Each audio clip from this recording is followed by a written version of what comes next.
शाहरुख खान की latest movie Pathan का teaser आ चुका है और आज के इस वीडियो में हम डिस्कस करेंगे कि पठान मूवी को सबका दिल जीतने के लिए क्या चीजें करनी है और क्या चीजें नहीं करनी है। तो इस वीडियो के 3 सेक्शन होने वाले हैं और जो दूसरा सेक्शन है वो सबसे ज्यादा इंपॉर्टेंट है। लेकिन सबसे पहले डिस्कस कर लेते हैं कि इस साल की रिलीज हुई मास एक्शन एंटरटेनर से पठान को क्या सीखना चाहिए। तो इस साल हमें 3 बहुत ही जबरदस्त मास एक्शन एंटरटेनर देखने को मिले। इसके अलावा भी थी, लेकिन मैं यहाँ पर 3 की बात करने वाला हूँ, KGF 2, RRR और विक्रम। अब देखो KGF 2 में पूरा का पूरा फोकस था उसके लीड कैरेक्टर पर और उसके कैरेक्टर आर्क पर, और दूसरा था प्रेजेंटेशन। उस मूवी के प्रेजेंटेशन बहुत ज्यादा स्ट्रॉन्ग है। बात करें RRR की तो उसमें VFX काफी सही था, उसकी एक्शन कोरियोग्राफी अच्छी थी और तो और उसकी स्टोरी लाइन बहुत ही जबरदस्त है। और विक्रम की बात करें तो वहां पर सभी एक्टर्स ने कमाल की एक्टिंग करी है और जो कमाल की एक्टिंग है ना, इसी वजह से मूवी जो है वो हिट हुई थी। इसके अलावा मूवी की स्टोरी बहुत अच्छी थी और मूवी का विलन जबरदस्त था। तो अगर इन तीनों मूवी से जो मैंने पॉइंट्स बताया अगर पठान में ये होंगे तो पठान भी ऑफ कोर्स एक अच्छी मूवी बनेगी और हिट भी होगी। अब दूसरा पॉइंट डिस्कस करने से पहले मैं तीसरा डिस्कस करना चाहूंगा और वो ये है कि सिद्धार्थ आनंद जो कि इस मूवी के डायरेक्टर हैं, उनको अपने पिछले प्रोजेक्ट से क्या सीख लेनी चाहिए। उनके पिछले एक्शन प्रोजेक्ट्स जो थे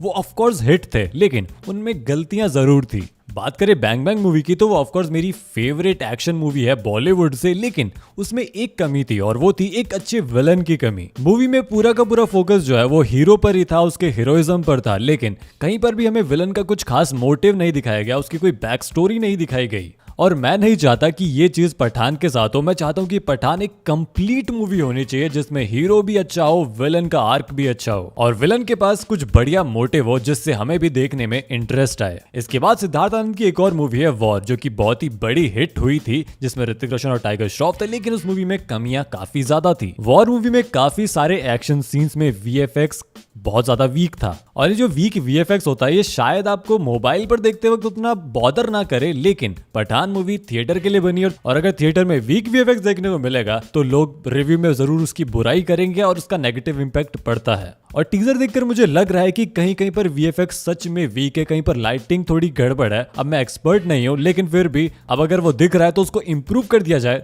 तो काफी सही रहेगा। इसके बाद वॉर मूवी से लोगों को ये कंप्लेन थी कि बहुत ज्यादा स्लो मोशन सीन्स है, ऋतिक के ऊपर फोकस किया गया है, बहुत ज्यादा टाइगर श्रॉफ के ऊपर फोकस किया गया है, स्टोरी पर फोकस नहीं किया गया।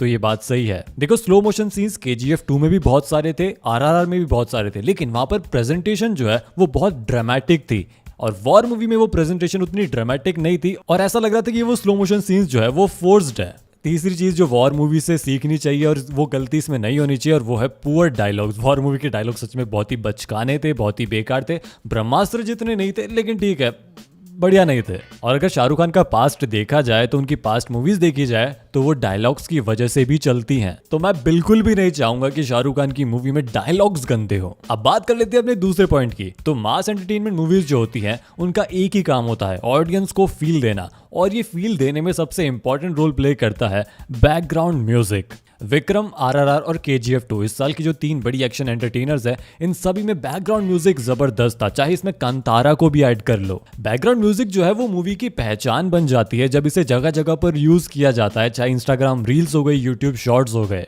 ऐसा बैकग्राउंड म्यूजिक होना चाहिए जो लोग मूवी देखने के बाद गुनगुनाते रहें। आप में से बहुत सारे लोग होंगे जो रॉकी भाई की अभी भी म्यूजिक को गुनगुनाते होंगे। लेकिन पठान का टीजर देखने के बाद आपको उसका म्यूजिक याद है? नहीं होगा, क्योंकि उसका म्यूजिक एक्सेप्शनल नहीं था। टीजर में तो एटलीस्ट ये लग रहा है कि बैकग्राउंड म्यूजिक फिलहाल वो नेक्स्ट लेवल का नहीं है। हो सकता है कि अभी हमें ओरिजिनल जो बैकग्राउंड म्यूजिक है वो सुनाया ही नहीं गया हो टीजर में, और मे बी ट्रेलर में सुनाया जाएगा या फिर सीधा मूवी के अंदर। तो मैं तो यही उम्मीद कर रहा हूँ कि मूवी के अंदर हमें एक अच्छा BGM सुनने को मिलेगा, क्योंकि वही मूवी की पहचान बन जाती है। खैर, आपको क्या लगता है कि पठान मूवी में क्या चीजें किस तरह से होनी चाहिए? और आज की इस वीडियो में बस इतना ही था। कमेंट सेक्शन आपके लिए खुला है डिस्कशन के लिए और मिलेंगे अगली वीडियो में।